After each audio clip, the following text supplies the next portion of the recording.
3. 강력한 행동을 끌어내는 7가지 질문. 영화 스타워즈 제국의 역습에서 요다는 충고한다. 두려움을 없애려면 그것에 이름을 붙여야 한다.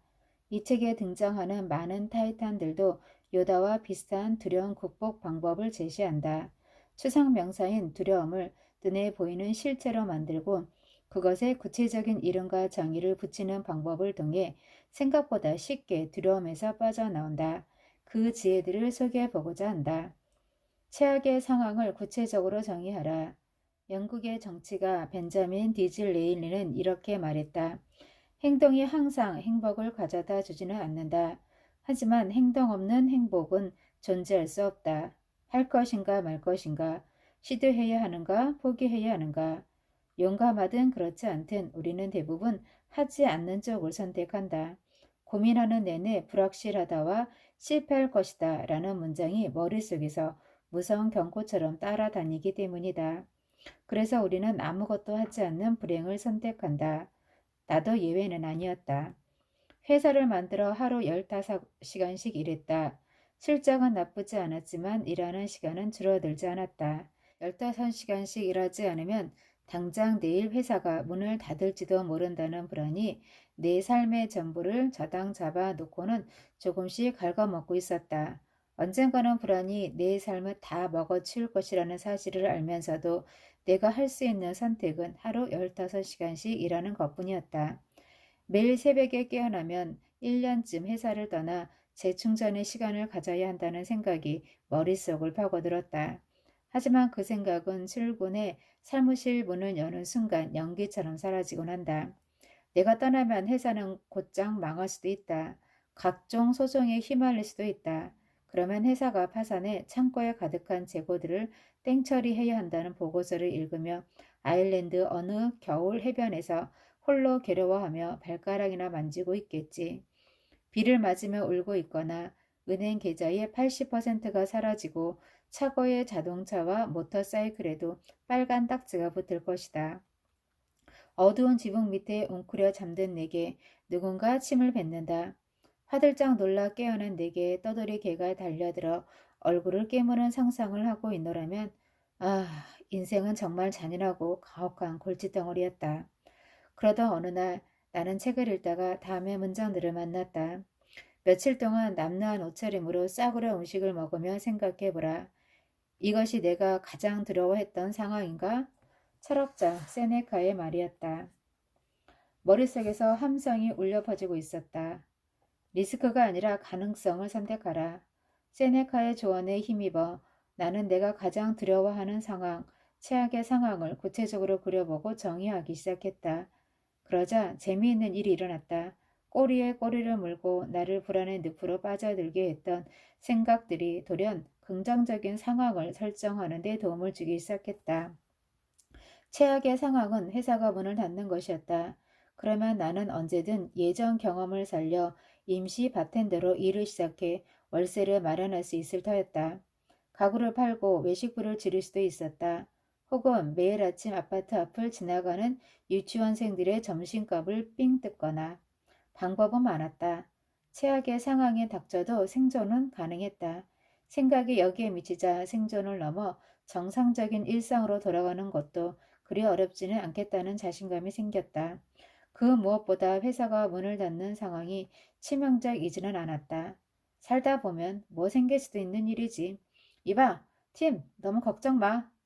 아무런 영향도 끼치지 않는 것을 1. 삶이 완전히 바뀌는 것을 10이라고 할 때 내가 생각한 최악의 시나리오는 3에서 4 정도의 영향을 끼칠 뿐이었다. 그것도 임시적으로. 맙소사, 이제 내 인생은 끝장이야. 라고 외치는 사람들은 명심해야 한다. 인생이 정말 끝장난 상황이 찾아오기란 여간 어려운 일이 아니라는 것을. 그렇다면 최악이 아니라 최고의 시나리오는 어떤가?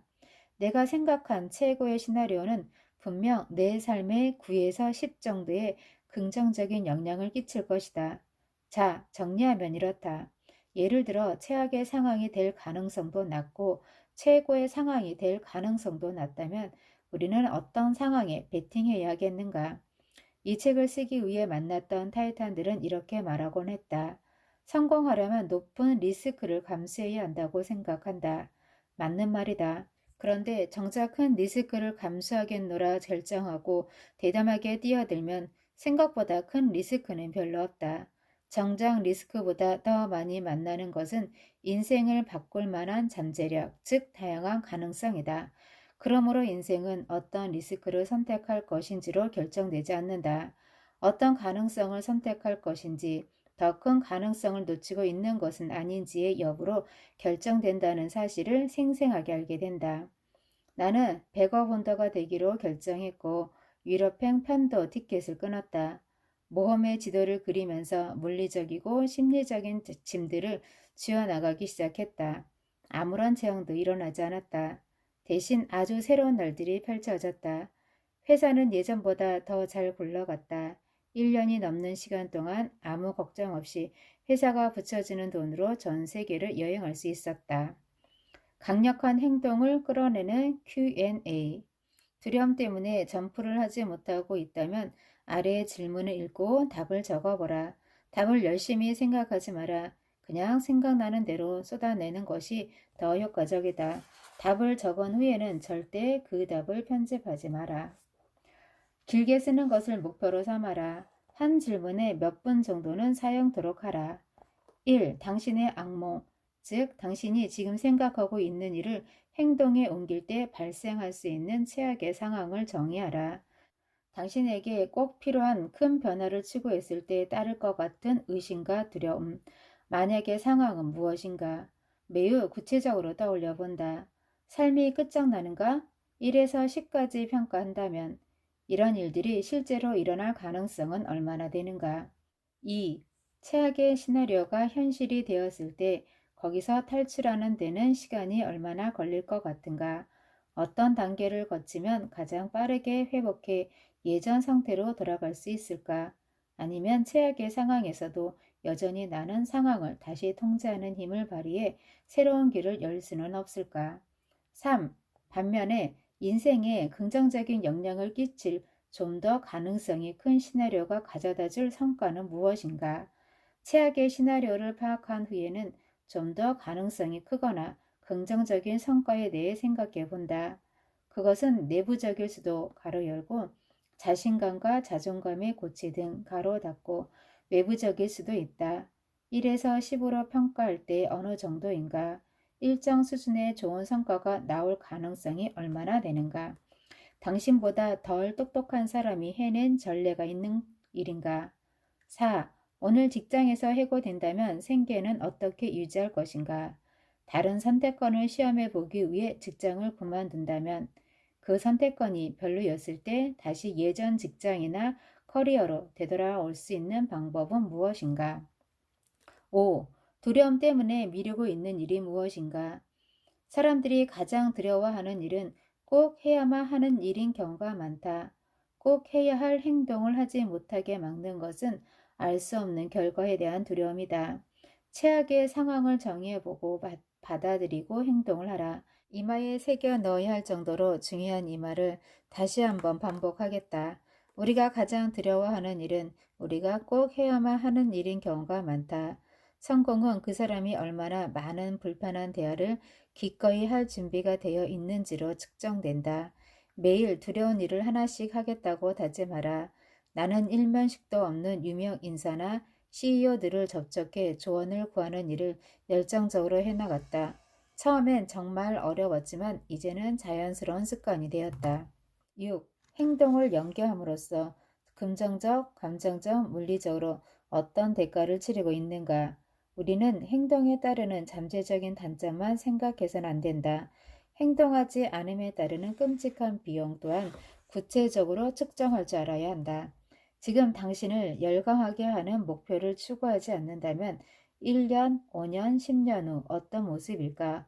어쩔 수 없이 앞으로 10년이라는 소중한 시간 동안 전혀 성취감을 느끼지 못하는 일을 계속해야만 한다면 10년 후가 실망과 후회로 가득한 길이 되리라는 사실을 100% 확신할 수 있다면 당장 뾰족한 대안이 떠오르지 않는다 해도 지금 때려치워라. 때려치우는 것도 하나의 가치 있는 행동이다. 7. 언젠가 꼭 할 것이지만 때를 기다리고 있는 것은 무엇인가? 장담하건대 좋은 타이밍은 없다. 당신은 그저 다른 사람들과 마찬가지로 무서울 뿐이다. 행동하지 않음에 따르는 비용을 측정하고 가장 두려운 실수가 실제로 일어날 가능성은 낮다는 사실을 깨닫고 남보다 앞서가는 사람들이 가장 중요한 습관을 길러라. 바로 실천이다. 강한 사람들은 미리 연습한다. 월드의 작가 헨리 데이비드 소로는 말했다.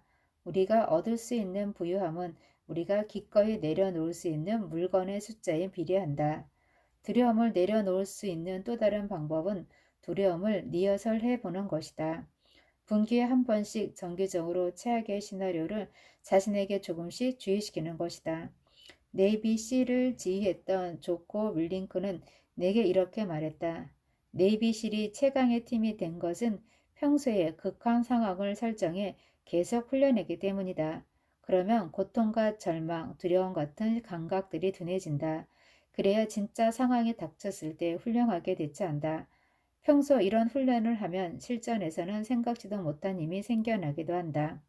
앞에서 나는 철학자 세네카의 책을 읽다가 머릿속을 울리는 함성을 들었음을 고백했다. 그 책의 제목은 루실리우스에게 쓴 편지다. 루실리우스는 세네카의 제자였다. 나는 이 책에 실린 다음의 글을 힘겨울 때마다 꺼내 읽곤 한다. 나는 위대한 이들의 가르침을 통해 너에게 교훈을 주고자 한다. 며칠 동안 남나한 옷차림으로 싸구려 음식만 먹으며 이것이 내가 가장 두려워한 상황인가를 생각해 보라. 불안과 두려움, 걱정에서 자유로워짐으로써 스트레스가 심해질 때를 대비해 미리 강해지자는 것이다. 너는 행운의 여신이 친절할 때 그녀의 분노에 맞설 준비를 해야 한다. 평화로울 때 병사는 실전보다 더 강한 훈련을 하고 성벽을 쌓아야 한다. 미리 훈련을 하면 실제 위기가 닥쳤을 때 움찔하지 않는다. 가난을 대비한 연습을 하는 사람들 또한 이런 과정을 거친다. 그들은 자주 예행 연습을 하는 덕분에 실제로 빈곤한 상황에 닥쳐도 위축되지 않는다. 그렇다고 백만전자들이 삶의 무례함을 달래려고 사용하는 방법을 상상하지는 마라. 진짜로 지프로 어설프게 만든 잠자리와 투박한 망토, 딱딱하고 때 묻은 빵이어야 한다. 단순한 취미가 아니라 진정한 시험이 되도록 한 번에 사나흘 동안 그렇게 생활하라. 때로는 더 길어도 된다. 그렇게 하면 단언컨대 친애하는 르실리우스야. 소량의 음식만으로도 기쁨을 거두고 인간의 평화로움이 행운의 여신에 좌우되지 않는다는 사실을 알게 될 것이다. 행운의 여신은 아무리 화가 나도 우리가 필요로 하는 것을 충분히 내려주기 때문이다. 세네카가 제자에게 일러준 이 지혜를 어떻게 실천에 옮길 수 있을까? 다음은 내가 빈털터리가 되는 모의 실험을 위해 한 번에 3에서 14일 동안 반복적으로 실시하는 방법이다. 거실 바닥이나 야외에서 침낭에서 잠자기. 3에서 14일 동안 싸구려 흰색 티셔츠와 청바지 한 벌 입기. 여행자들에게 현지인들이 무료로 잠잘 소파를 제공하는 카우치 서핑닷컴 같은 서비스를 이용해 숙박해 보기. 지금 내가 살고 있는 지역이라도 상관없음. 즉석 통조림이나 쌀과 콩만 먹기. 물이나 싸구려 인스턴트 커피나 차만 마시기. 나뭇가지나 종이, 나뭇잎만을 연료로 요리하기. 최대한 단식해보기. 인터넷 검색은 도서관에서만 사용하기. 이상한 일이지만 이처럼 단순한 실험을 해보고 나면 전보다 더 행복해진 자신을 발견할 수 있을 것이다. 행복이 돈이 많은 것과는 별개의 것이라는 사실을 새삼 깨닫게 해준다. 그러고 나면 우리는 높은 리스크를 감수할 용기를 얻는다. 당장 눈앞에 던져진 수익성 좋은 일을 거절하기가 쉬워진다. 우리는 불을 쫓는 것보다 가난을 연습함으로써 더 큰 자유를 얻을 수 있다. 타이탄들은 이렇게 말했다. 하루에 한 번, 한 달에 한 번, 분기에 한 번, 정기적으로 괴로워하면 괴로움이 사라질 것이다.